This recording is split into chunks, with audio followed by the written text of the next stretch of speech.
চাকুরি প্রত্যাশী ভাই ও বোনেরা, আসসালামু আলাইকুম।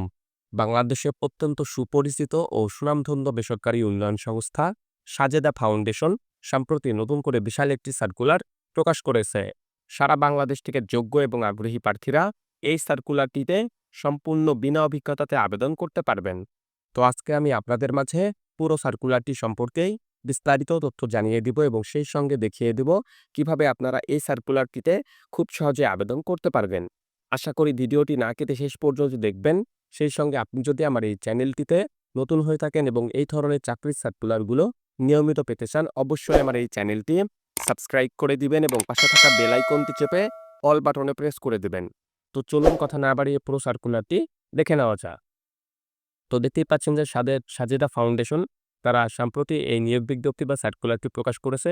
শুরুতেই তারা যে তথ্যটা এখানে উল্লেখ করেছে, Sajeda foundation micro credit regulatory অথরিটির সনদপ্রাপ্ত জাতীয় পর্যায়ের সঞ্চয় ও ক্ষুদ্র ঋণ বিতরণকারী একটি প্রতিষ্ঠান, যা জাতীয় ক্ষুদ্র ঋণ কর্মসূচির পাশাপাশি শিক্ষা, স্বাস্থ্য, সমাজ কল্যাণ সহ অন্যান্য সেবা ও উন্নয়নমূলক কার্যক্রম পরিচালনা করে থাকে।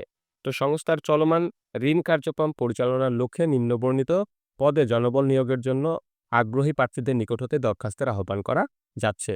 তো তারা যে পদে এই সার্কুলারটি বা নিয়োগ বিজ্ঞপ্তিটি প্রকাশ করেছে সেই পদটির নাম হচ্ছে জুনিয়র অফিসার অর্থ ও হিসাব।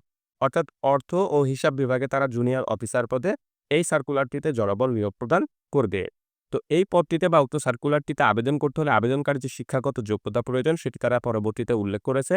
যেমন যে কোনো স্বীকৃত শিক্ষা প্রতিষ্ঠান থেকে বাণিজ্য বিভাগের ন্যূনতম স্নাতক পাস এবং শিক্ষা জীবনের যে কোনো একটি পরীক্ষায় তৃতীয় বিভাগ বা শ্রেণী অথবা সমমানের সিজিপিএ গ্রহণযোগ্য এবং অন্যান্য পরীক্ষায় ন্যূনতম দ্বিতীয় বিভাগ বা শ্রেণী অথবা সমমানের সিজিপিএ 2 পয়েন্ট থাকতেই হবে।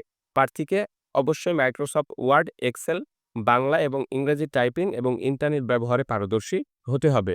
সর্বোচ্চ বয়সসীমা হচ্ছে ৩৫ বছর। অর্থাৎ যেকোনো শিক্ষা প্রতিষ্ঠান থেকে আপনি যদি বাণিজ্য বিভাগ থেকে স্নাতক অর্থাৎ অনার্স পাস করে থাকেন তাহলে কিন্তু আপনি এই সার্কুলারটিতে আবেদন করতে পারবেন। অবশ্যই আপনাকে কিন্তু মাইক্রোসফট এক্সেলের কাজ বা মাইক্রোসফট ওয়ার্ডের কাজ আপনাকে আংশিক জানা লাগবে। এছাড়া বাংলা এবং ইংরেজি টাইপিং সম্পর্কেও আপনার ধারণা অবশ্যই থাকতে হবে এবং এই পদটিতে আবেদন করতে হলে আবেদনকারীর বয়স সর্বোচ্চ ৩৫ বছর হতে পারবে। ৩৫ বছরের বেশি যদি আবেদনকারীর বয়স হয়ে থাকে তাহলে কিন্তু এই সার্কুলারটিতে আবেদন করার সুযোগ থাকছে না।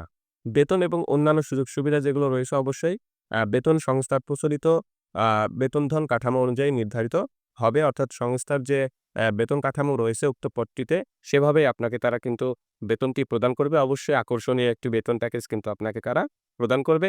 এছাড়া বেতনের পাশাপাশি অন্যান্য সুযোগ সুবিধা যেগুলো রয়েছে সেগুলোও প্রতিষ্ঠানের পক্ষ থেকে আপনাকে তারা প্রদান করবে।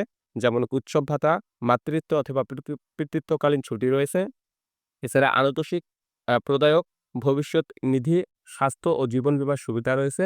পারফরম্যান্স বোনাস রয়েছে প্রযোজ্যের ক্ষেত্রে অবশ্যই সেটি। মোবাইল ও ইন্টারনেট ভাতা, যাতায়াত ভাতা এবং অন্যান্য সুযোগ সুবিধা কিন্তু প্রতিষ্ঠানের পক্ষ থেকে আপনাকে তারা প্রদান করবে।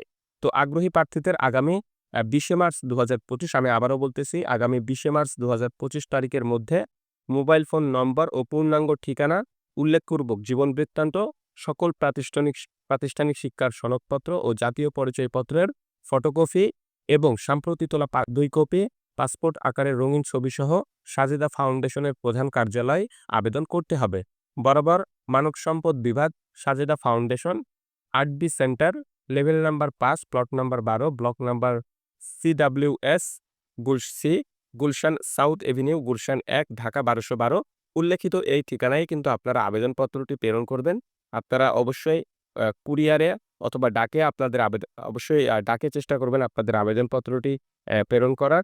এছাড়া আপনারা চাইলে সরাসরি গিয়ে তাদের অফিসেও আপনাদের কাগজপত্রগুলো জমা দিয়ে আসতে পারেন। আপনার আবেদনটি আপনি সম্পূর্ণ করতে ফেলতে পারে। আগ্রহী মহিলা এবং বিশেষ চাহিদা সম্পন্ন প্রার্থীদের আবেদন করার জন্য উৎসাহিত করা হচ্ছে। অর্থাৎ নারী প্রার্থীদের এবং বিশেষ চাহিদা সম্পন্ন যে সকল প্রার্থী রয়েছেন তাদেরকে কিন্তু এখানে আবেদন করতে উৎসাহিত করেছেন। আবেদনপত্র এবং খামের উপর আবেদনকৃত পদের নাম ও নিজ জেলা উল্লেখ করতে হবে। অর্থাৎ আপনি যখন আবেদনপত্রটি রেডি করবেন তখন কিন্তু অবশ্যই খামের উপরে আপনি যে পদটিতে আবেদন করছেন সেই পদটির নাম এবং আপনি যেই জেলার বাসিন্দা বা যেই জেলার আপনি স্থানীয় সেই জেলার নামটিও আপনি স্পষ্টভাবে উল্লেখ করে দিবেন। তাহলে কিন্তু পরবর্তীতে আপনাকে আপনার নিজ জেলাতেও কাজ করার সুযোগ তারা দিতে পারে। তো এই সকল ফর্মালিটিসগুলো মেইনটেইন করে আপনি অবশ্যই ডাকের মাধ্যমে তাদের কাছে আপনার আবেদনটি প্রেরণ করবেন। উল্লেখ্য যে চূড়ান্তভাবে নির্বাচিত প্রার্থীর পক্ষে একজন জামিনদারকে ৳৩০০ নন জুডিশিয়াল স্ট্যাম্পে কিন্তু স্বাক্ষর করতে হবে। তো উক্ত সার্কুলারটি বিস্তারিতভাবে জানতে আপনারা চাইলে কিন্তু তাদের অফিসিয়াল ওয়েবসাইটটিতে প্রবেশ করতে পারেন। এখানে তাদের অফিসিয়াল ওয়েবসাইটটি রয়েছে, যে আরো জানতে ভিজিট করুন www.sajeda.org এই ওয়েবসাইটটিতে। এবং উক্ত সার্কুলারটি কিন্তু বাংলাদেশের জনপ্রিয় পত্রিকা দৈনিক প্রথম আলোতে গত ১৪ই মার্চ প্রকাশিত হয়েছে। আপনারা চাইলে ১৪ই মার্চ দৈনিক প্রথম আলো পত্রিকাটি সংগ্রহ করতে পারেন এবং সেখান থেকে ওই সার্কুলারটি সম্পর্কে বিস্তারিত তথ্য জেনে নিতে পারেন এবং আপনি আপনার আবেদনটি সম্পূর্ণ করে ফেলতে পারেন। এই সার্কুলারটি যারা অনলাইনে দেখতে চান তারা অবশ্যই আমার ডেসক্রিপশন বক্সে একটি লিঙ্ক দেওয়া থাকবে।